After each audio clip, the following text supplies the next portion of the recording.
Kalyanpur Gautam Buddha park पर channel संस्थान के संपादक ने असित सिंह एटक जिला अध्यक्ष तथा RP Singh all India central council of trade unions AICCTU प्रदेश संगठन मंत्री, जिला सचिव से बिहार चुनाव तथा पंजाब में आई बाढ़ और उत्तर प्रदेश में अपराध तथा महिलाओं की आजादी आदि अहम मुद्दों पर लंबी चर्चा हुई।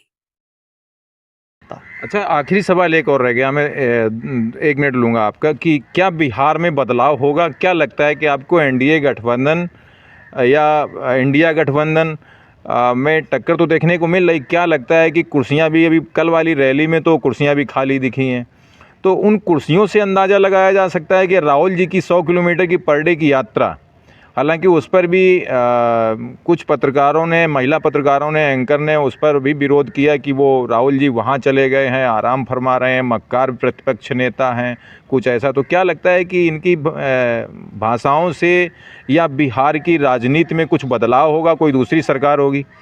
देखिए, बिहार की जनता बहुत, चाहे वो मोदी जी की खाली कुर्सियां हों सभाओं में या राहुल जी के रैली में आदमी जन सैलाब दिखाई दे रहा हो, मैटर ये नहीं करता। मैटर करता है कि ये देश की जनता, बिहार की जनता जान चुकी है कि वोट की चोरी हो रही थी, जिसके आधार पर हरियाणा में, मध्य प्रदेश में या दिल्ली में उन्होंने सत्ता पाई है या राजस्थान में सत्ता पाई। महाराष्ट्र में तो बिल्कुल खुलेआम हुआ है कि 26 लाख 35 लाख वोट रातों रात आधे घंटे के अंदर बदल गए। तो ये सब सारी चीज़ें जनता पहचान चुकी है। सवाल यहाँ पर है कि क्या आम इंसान को उसकी बुनियादी ज़रूरतें पूरी हुई या नहीं हुई, यह बिहार की जनता में आज तक नहीं दिखाई दे रहा। वो बिहार की जनता निश्चित रूप से बदलाव लाने चाहती है और आप ये भी देख रहे होंगे तरीके से नौजवान बेरोजगार आज सड़कों पर खड़ा हुआ है, वो आंदोलन कर रहा है, उसके ऊपर लाठियां चटक रही हैं। ये बिहार की जनता सबक सिखाने का काम आगामी आने वाले चुनाव में दिखाई देगी और बदलाव तो निश्चित रूप से होगा, सत्ता परिवर्तन होने जा। हम यही जानना चाहेंगे, सबसे पहले आप अपना परिचय हमारे बैनर पर दीजिए और आपसे भी कुछ खास हमारे सवाल होंगे। अभी हमारे साथ आशीष सिंह जी थे, बड़ा अच्छे जवाब उनके रहे, लेकिन आपसे कुछ अलग हटके होंगे। तो सबसे पहले आपका परिचय। मैं RP Singh, all India central council of trade unions का मैं जो है ज़िले का महामंत्री हूँ और प्रदेश का संगठन मंत्री हूँ जी। तो क्या लगता है कि जैसे उन्होंने कहा कि बिहार में बदलाव होगा चुनाव को लेकर के, और बिहार की राजनीति से अगर देखा जाए तो उत्तर प्रदेश में भी 27 में चुनाव लगा है, तो जनता कहीं ना कहीं लोकतंत्र बिहार का हो या उत्तर प्रदेश का हो, तो क्या वो बिहार के बदलाव से उत्तर प्रदेश पर कुछ असर पड़ेगा?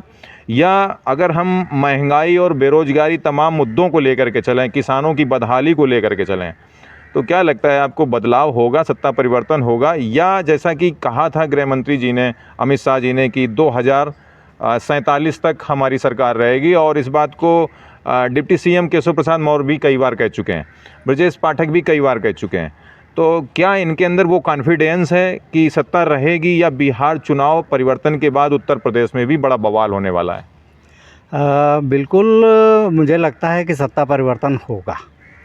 और बाकी जो भाजपाई कह रहे हैं कि हम 2047 तक रहेंगे, तो उनका कॉन्फिडेंस सिर्फ इसी बात से था कि उन्होंने वोट चोरी का जो एक सिस्टम बनाया था, जिसे विपक्षी लोगों ने पकड़ लिया उसको कि कैसे जो है वोट चोरी कर रहे थे। तो जब आप वोट चोरी करके सरकार बनाएंगे तो आपका कॉन्फिडेंस हाई रहेगा कि हम जो है सरकार में रहेंगे, हमको कोई हटा नहीं सकता, सारी चीज़ें हैं।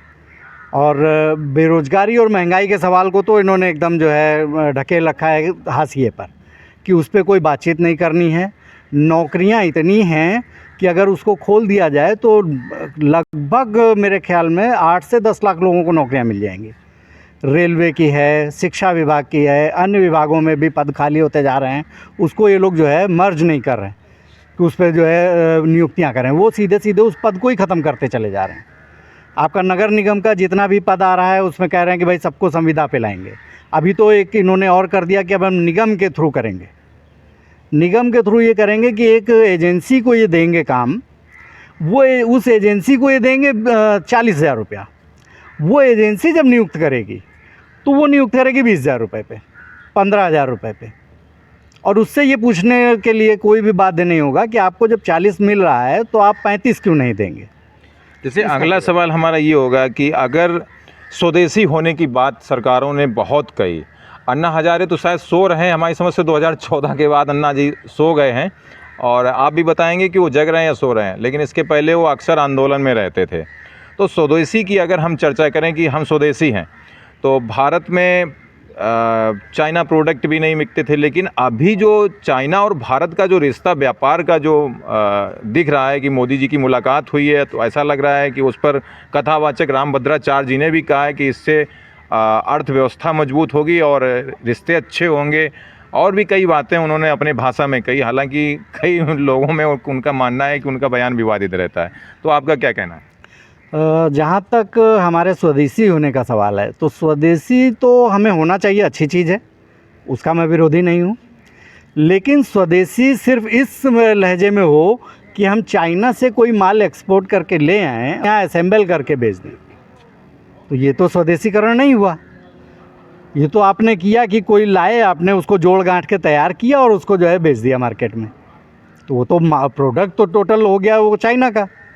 और अभी जो आपने चाइना के साथ पूरा एक कैंपेन किया कि हम जो है साथ हैं, हम व्यापारिक समझौता बढ़ा रहे हैं, और स्वदेशी के नाम पर इतने अरबों रुपए का जो है पूरा व्यापार समझौता किया है चाइना के साथ पिछले दिनों में, जिसका ये विरोध करते रहे कि हम जो है बिल्कुल चाइना का विरोध करिए, उनकी झालरें मत लीजिए, बाकी, लेकिन बाकी चीज़ें तो आप ले रहे हो। आप दवा का जितना सामान है वो वहीं से ला रहे हो, क्योंकि उसका रॉ मटेरियल ही उन्हीं के पास मिल रहा है, उसको आप कैसे डिनाई कर जाएंगे? तो ये जनता को धोखा देना कि हम स्वदेशीकरण के नाम पे सिर्फ चाइनीज़ आइटम ही और बाकी जगहों का आइटम ला करके यहाँ पे जोड़ गांठ के हमने तैयार किया और सारी चीज़ें तैयार करके बेच दी, हो कहेंगे कि हम बड़का देशभक्त हैं और हम सब स्वदेशी अपना रहे हैं, तो ये संभव नहीं है।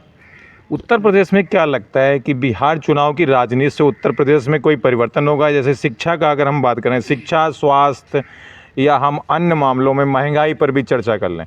एक तो शिक्षा और स्वास्थ्य का हमारे हिसाब से तो बाजारीकरण है, बाकी लोग अपना क्या समझते हैं, मैं तो कलमकार ठहरा, तो हमारे लिए तो बाजारीकरण है।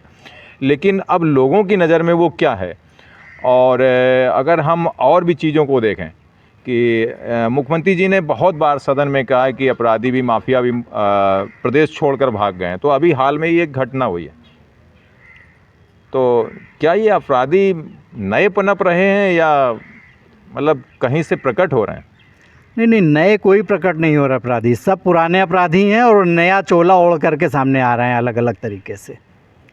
बाकी जो बिहार चुनाव है ये बहुत कुछ दिशा तय करेगा और उत्तर प्रदेश में भी इसका असर देखने को मिलेगा। और स्वास्थ्य और शिक्षा पे जो बात है, तो शिक्षा का तो टोटल बाजारीकरण जो है ये सर पर उतारू है, इसीलिए इन्होंने जो है तय किया है कि माध्यमिक विद्यालय जितने हैं उनका मर्जर करेंगे हम, सारे जितने विद्यालय 1 किलोमीटर 2 किलोमीटर से दूर हैं उनको जो है उठा करके मर्ज कर देंगे, और जहाँ 50 से कम के लोग हैं वहाँ पे हम करने नहीं देंगे।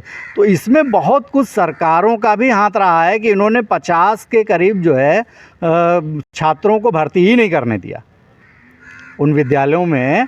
इन्होंने जानबूझ करके उसको भर्ती नहीं करने दिया ताकि हम इसका मर्जर दूसरे में करके उस जगहों को खाली करके हम अडानी और अंबानी को देने का उसको काम करेंगे, क्योंकि जिस हिसाब से बाजारीकरण कर रहे हैं, तो शिक्षा का बाजारीकरण जब ये कर देंगे पूरी तरीके से, तो पढ़ने लिखने का जो क्रेज है गाँव का वो ख़त्म हो जाएगा, क्योंकि वो कॉन्वेंट में पढ़ा नहीं पाएंगे और दूरी पे बच्चे जा नहीं पाएंगे, तो उनका शिक्षा का टोटल स्तर ही ख़त्म कर देना है।